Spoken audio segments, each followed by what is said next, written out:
মাহফিজুল ইসলাম রবিন যখন মাঠ থেকে বেরিয়ে যাচ্ছিলেন তখনই মনে হচ্ছিল এমন কিছু একটা ঘটতে পারে। হয়তো তিনি মাঠের বাইরে গিয়ে ব্যাট ফিকে মারবেন বা হেলমেট ফিকে মারবেন, মানে তার রাগটা দেখাবেন, এটা মনে হচ্ছিল। আর সেই মনে হওয়া থেকেই তার দিকে ক্যামেরাটা ধরা। এই একটা ফুটেজ ছাড়া আমার কাছে রবিনের কোনো ফুটেজই নেই আজকের ইনিংসের, কারণ অন্য আরেকটা মাঠে আমি ছিলাম। লাকিলি এখানে এসে যখন দেখি যে রবিনের হাঁটাটাই আমার কাছে একটু অন্যরকম লেগেছে। মনে হচ্ছিল যে খুব রেগে আছে অথবা তার সাথে অন্যায় কিছু হয়েছে, ভুল কিছু হয়েছে। তো যা ভেবেছি তাই হলো। তখন ইউটিউবে ঢুকে নিজেও একটু দেখলাম যে অ্যাকচুয়ালি কী ঘটেছিল। দেখি যে স্লিপে ক্যাচ আউট গেছে রবিন, কিন্তু ক্যাচটা আসলে প্লেয়ারের হাতেই যায়নি, ক্যাচটা মাটিতে পড়েছে, তারপর প্লেয়ারের হাতে গেছে। স্বাভাবিকভাবেই রবিনের মতো প্লেয়ার, যার আসলে অনেক রান করার কথা, যার কাছে আসলে অনেক প্রত্যাশা, যার কাছে আসলে যাকে ঘিরে অনেকের অনেক রকম ভাবনা আছে যে সে নেক্সট সুপারস্টার হতে পারে, খুব জলদি ন্যাশনাল টিমে খেলতে পারে। সো খুব স্বাভাবিকভাবে রবিন নিজেও জানেন যে তার জন্য রান করাটা কতটা জরুরি, এবং খুব ভালো খেলছিলেন আসলে। অ্যাটলিস্ট স্কোর কার্ডটাও বলে যে তিনি কতটা ভালো খেলছিলেন। কিন্তু এই যে এইভাবে আউট হয়ে যাওয়াটা, রবিন তার প্রতিক্রিয়া দেখিয়েছেন মাঠের বাইরে গিয়ে, এবং এই জন্য তিনি শাস্তি পাবেন এটা মোটামুটি নিশ্চিত। কেননা এখন এমন একটা অবস্থানে এসেছে বাংলাদেশের ক্রিকেট যে কোনো প্লেয়ার যদি এমনও করে তার 25% চলে যায়। সো মানে আম্পায়াররা এখন এতটা স্ট্রিক্ট হয়েছে, এবং খেলোয়াড়রা কোনো প্রতিক্রিয়া একেবারেই দেখাতে পারে না।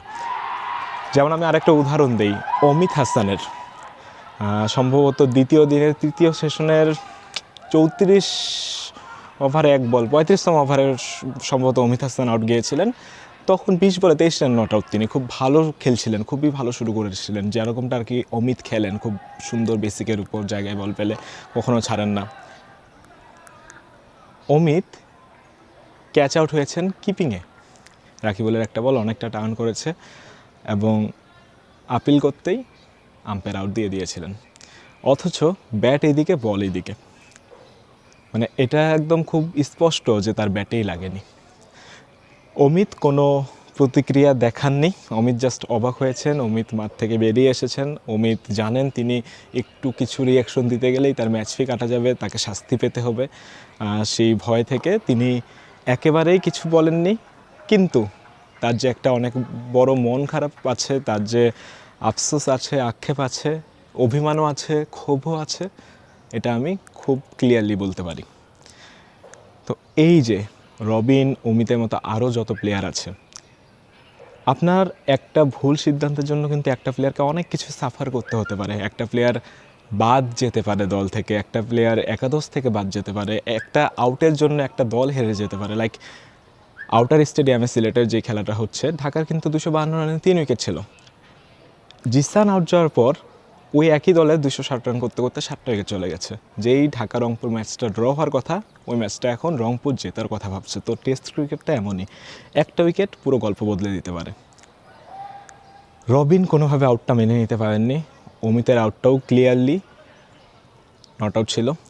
আমি আদার্স যেই কনফিউশনগুলো থাকে, এলবির কনফিউশন, এই জিনিসগুলো নিয়ে কিছুই বলতে চাই না, কারণ আম্পায়ারদের এলবিডাব্লিউ দেওয়ার ক্ষেত্রে কিছুটা ভুল থাকতে পারে, কারণ পুরোপুরি কারেক্ট হওয়াটা খুবই ডিফিকাল্ট, যেহেতু ডিআরএস নেই। কিন্তু এই আউটগুলোতে আম্পায়ারদের আসলে অনেক কিছু করার থাকে।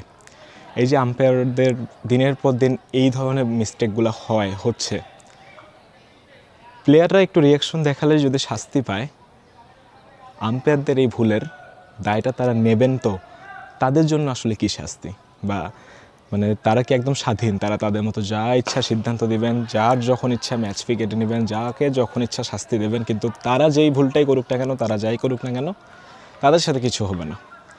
মানে এটাই কি নিয়তি? যদি এটাই নিয়তি হয় তাহলে আসলে কিছু করার নাই। কিন্তু যদি প্লেয়াররাও শাস্তি পায়, আম্পায়ারদের জন্য কিছু একটা থাকা উচিত, যাতে আম্পায়াররা আরও অনেক সচেতন হন। সো এইটুকুই, আম্পায়াররা আরও ভালো আম্পায়ারিং করুক, প্লেয়াররা অনেক ভালো খেলুক ইনশাল্লাহ। এমন কিছু তো আসলে দেখার জন্য ঘরোয়া ক্রিকেটে আসা।